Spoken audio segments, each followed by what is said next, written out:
नमस्कार लो जी, हम फिर से आ गए हैं और आज हमारे साथ है पंडित विजय कुमार शर्मा, जो अपनी बातों को बेबाकी से रखते हैं। पंडित जी, आपसे जानना चाहेंगे, कल प्रधानमंत्री जी ने जितने भी प्रदेश के मुख्यमंत्री हैं उन सभी से मीटिंग लेते हुए कहा महंगाई का जिम्मेदार, आप कहते हैं ना कि महंगाई का मैं नहीं बोल पाते प्रधानमंत्री, तो महंगाई का जिम्मेदार विपक्ष को ठहराया उन्होंने। देखिए, जब सरकार नहीं थी उनकी तो सरकार जिम्मेदार थी। आज उनकी सरकार 14 से आ गई है तो आप कह रहे हैं कि विपक्ष जिम्मेदार है।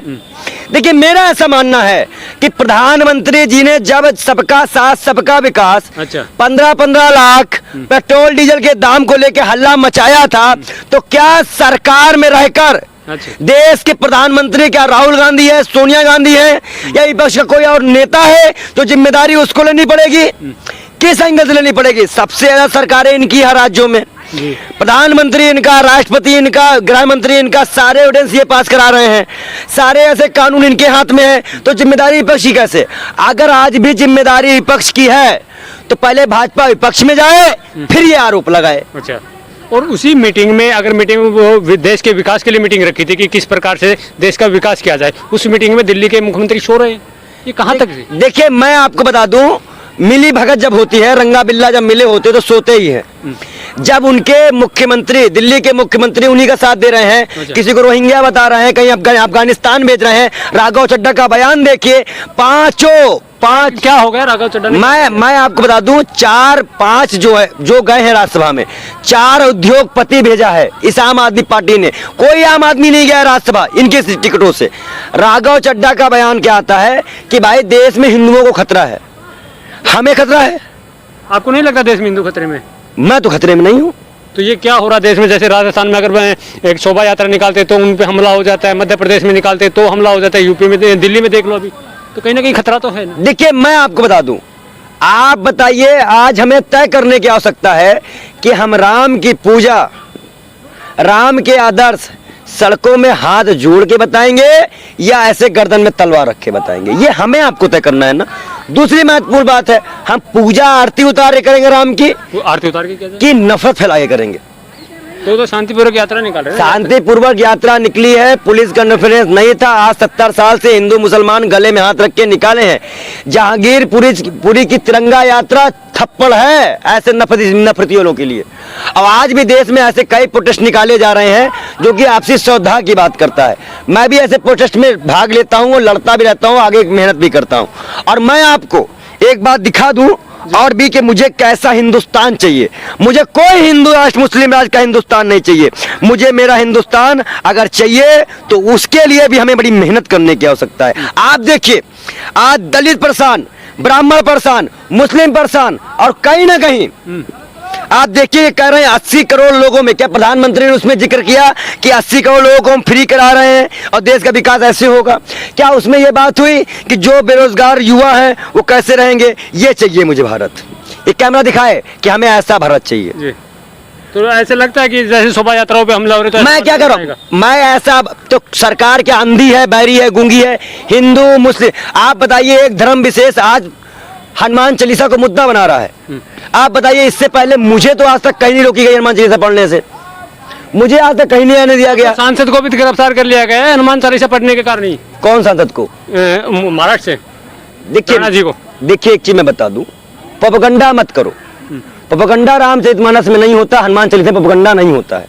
आप बताइए, मैं आराम से जा रहा हूं, मैं भी हिंदू मुसलमान एकता को मानता हूं, और जो लोग ये कहते हैं कि हम 80% के साथ हैं, मैं इसके साथ हूं।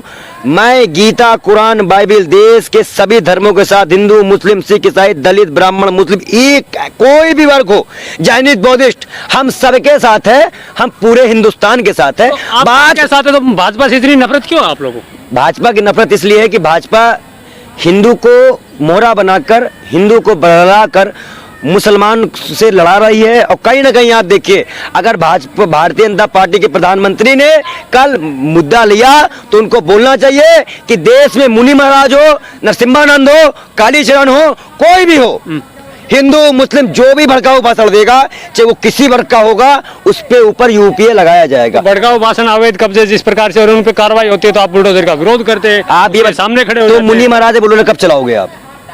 कुलदीप सेंगर यूपी में बुलडोजर नहीं मैं विरोध में खड़े हो जाते अच्छा, दंगाइयों पे, जब मैं मुनि महाराज का नाम ले रहा हूँ तब क्यों नहीं क्यों बढ़ा दे रहा हूँ? संबित पात्रा बनोगे क्या?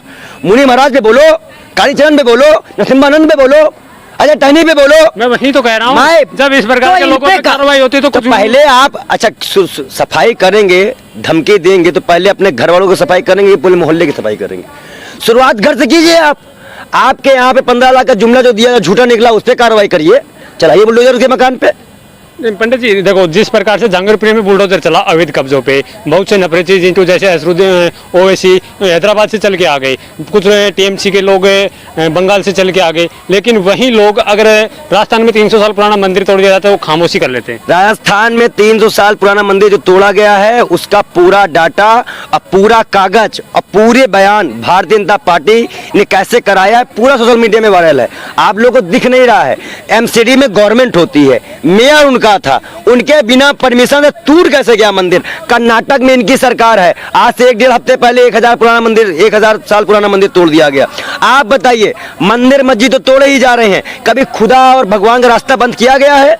और तीसरी महत्वपूर्ण बात मैं आपको बता दूं, देश की आस्था में 3 रंग है, भगवा, सफेद, हरा। हम तीनों रंग वाले तिरंगा को मानेंगे, हम किसी एक भगवा को नहीं मानने वाले।